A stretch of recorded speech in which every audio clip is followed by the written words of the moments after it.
Hello and welcome to another video that I'm doing on this channel, this time talking about an interesting thing that could be happening in the LCS or the LEC soon. I think there's a lot of evidence to support it, and that is the idea that you could see either one or both leagues actually go exclusive to either Twitch or YouTube, or maybe a different platform, but I think those are the two most likely. Before I get into that, I want to say thank you so much to Alienware for sponsoring all my content, such as this video. You can go check them out at alienware.com/Travis and use Travis10 off Q2. To save some money. Anyway, let's talk a little bit about this. So this is something that I have suspected for quite some time, and I think that there's an increasing amount of evidence that we're going to see this occur. So for those of you that don't know, there's been a pretty big trend in the industry as of late, mostly around streamers, but also with things like Overwatch League and Call of Duty League. You can go check out the big deal that Overwatch League and Activision Blizzard made at the beginning of this year with YouTube to find out more about it. But basically you're seeing a lot of streamers and orgs and tournaments start signing exclusively with specific platforms, sometimes YouTube, sometimes Twitch, sometimes others. Obviously the Ninja thing died recently when the Mixer thing happened, but I think it's still happening a lot and will continue to do so for quite some time. It mirrors what we see in the entertainment industry by and large. So let's get into the evidence on why I think this will happen. Specifically with the LCS, though, I do think LEC could also be a part of this, especially because you could potentially get a better deal by packaging both of these up together. First off, we have Riot's big push to getting people to watch on watch.lolesports.com. One of the biggest issues that anyone will tell you whenever you're trying to switch between a different platform is the inherent user base that you have. So for instance, whenever Riot turns on the stream on Twitch, a ton of notifications go out to a ton of people to get them to come watch there. And people just have it as kind of a habit to go watch on Twitch. Some people are doing the same on YouTube. I think you can, much like maybe you've subscribed to this channel, you can subscribe to their channel there. Maybe you get notifications that they're going live. So it's a big problem whenever you turn off one or more of these platforms. You aren't actually activating that user base that you've built over there over so long. And that's why I look at Riot, and they are kind of the first in the industry to start trying to really heavily direct people to a dedicated portal, and that's watch.lolesports.com. So a lot of you guys might notice that that's existed for a long time. It's what they promote. They don't promote YouTube or they don't promote Twitch.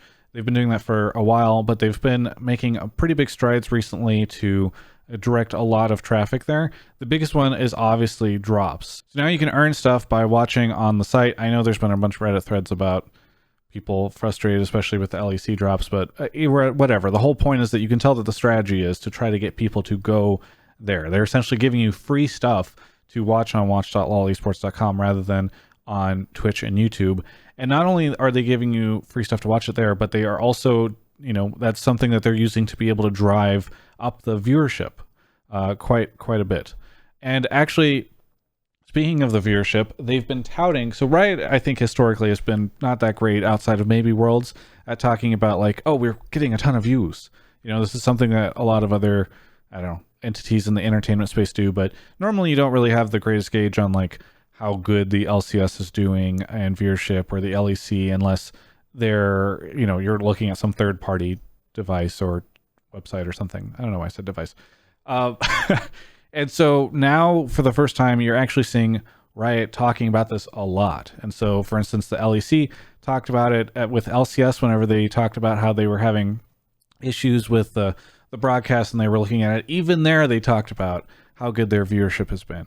So it makes a lot of sense that you would do this in a world where you are out trying to shop the rights to different entities. You're trying to get people to get excited about, how good the viewership is in your leagues. And so there's quite, I think, a bit of evidence that this is something, this change in behavior is perhaps something that they're doing, not just obviously to get traditional sponsors, but potentially to increase the value of a media rights package.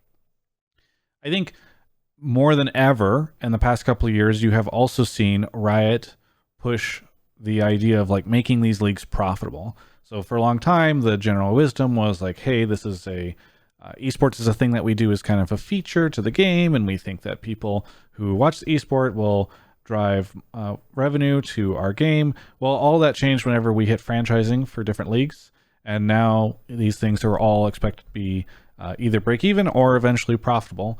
And they're, so that's a big reason why you would do something like this, why you haven't done it in the past.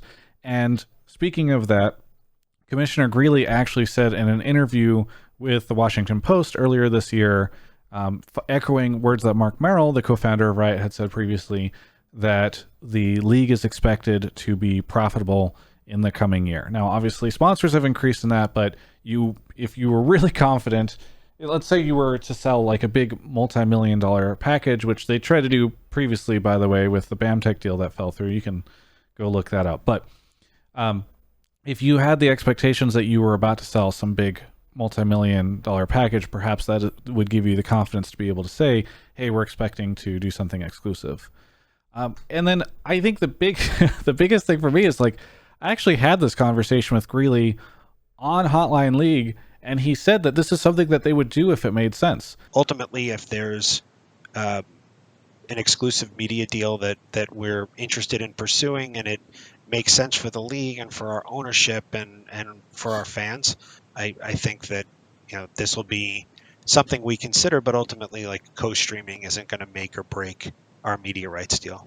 Would that be something you guys would ever consider, an exclusive streaming deal somewhere? Sure. I think we would. I mean, you have to consider everything, right? Like, the goal of the league is to be here in 20 years and to be sustainable. And, we provide revenue share back to our owners. So we certainly want to make sure that our teams are able to make money and that, people can continue to pay pro salaries. And if there's a deal that makes sense for us, we would certainly consider it for the LCS.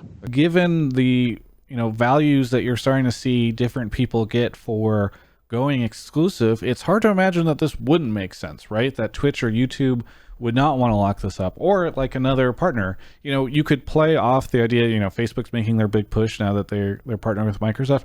You could play off Facebook numbers. Maybe Facebook is willing to give you $100 million to make this thing happen, and for a year. I don't know.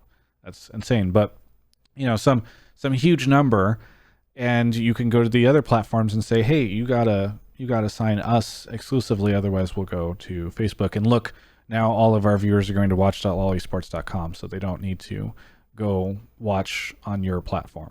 Now, obviously, there's a lot of side effects of this. Some of it is, hey, maybe there's more money for the teams. There's more money for the players. The league is going to be around for longer. It's become more sustainable, and like esports is now going to be able to be in a better place, because for a long time it has been losing money. And this would be perhaps one of the first examples of a league really generating positive revenue, or being net positive on the cash situation. But obviously there are some things that people might not like about it, right? So Twitch and YouTube right now, I think, if I asked you guys, I think viewership's pretty split across the two, maybe more Twitch with the co-streams. But if I asked you all, which one is the better one, or which one do you watch, you'd probably have great arguments for why yours is better, right? People like the features on YouTube, the fact that you can rewind, the fact that supposedly the video quality is higher. That's what a lot of people say. Maybe it's they're more of a YouTube person and they watch a lot of YouTube videos, so they prefer to watch it there. Or maybe it's on the this specific TV that they have has a YouTube app and Twitch doesn't. I don't know. Whatever. The Twitch people would then say, hey, Twitch chat is like the really big thing for me. I love seeing Twitch chat react to plays, or I am already on Twitch all the time, so this is like a cool way for me to do this. Or I really like the co-streams, right? Because while you can co-stream on YouTube, obviously the vast majority of co-streaming for the LCS occurs on Twitch. And by the way, if it went exclusive with YouTube, it's hard to imagine a world where like you'd be able to see Twitch streamers streaming this stuff. I just don't think it would happen. Maybe they try to figure out some sort of way to accommodate both. I have no idea, but it could be potentially a big deal. And I think finally you could see some viewership drop in the very beginning, because while most people, I don't even know if it's most people, while a lot of people are using watch.lolesports.com, and that'll probably continue to go up if people like the drop system and they continue to develop the site in a meaningful way and figure out ways to drive people there, you're still going to see some people that perhaps are used to getting the notification from Twitch, and that's how they engage, not watching it. Overwatch League had a huge problem where they dropped viewership a ton when they went to YouTube, and I think it still hasn't recovered. It's been a pretty big drop. And now, obviously, they didn't have like watch.overwatchleague.com as like a huge way in which people are engaging, but you still could see a drop. So that could be a pretty big thing. Anyway, I just want to make this video because even if they don't do it this coming year, I do think it's something that they will do eventually. And so I think the conversation for the community could be interesting, you know, if people would be really upset about this, or if they don't care because they already watch it on watch.lolesports.com or whatever. But I figured I'd bring it up as a conversation point and see what everybody thinks. Anyway, that's my theory on why we're going to start to see this next year. And I guess we'll find out more as time goes. Thanks for watching so much. I hope you enjoyed this video. Please subscribe and maybe hit the bell if you did, because obviously it's very helpful for me whenever people do that, and it allows me to make more content like this. Thanks so much. See you next time.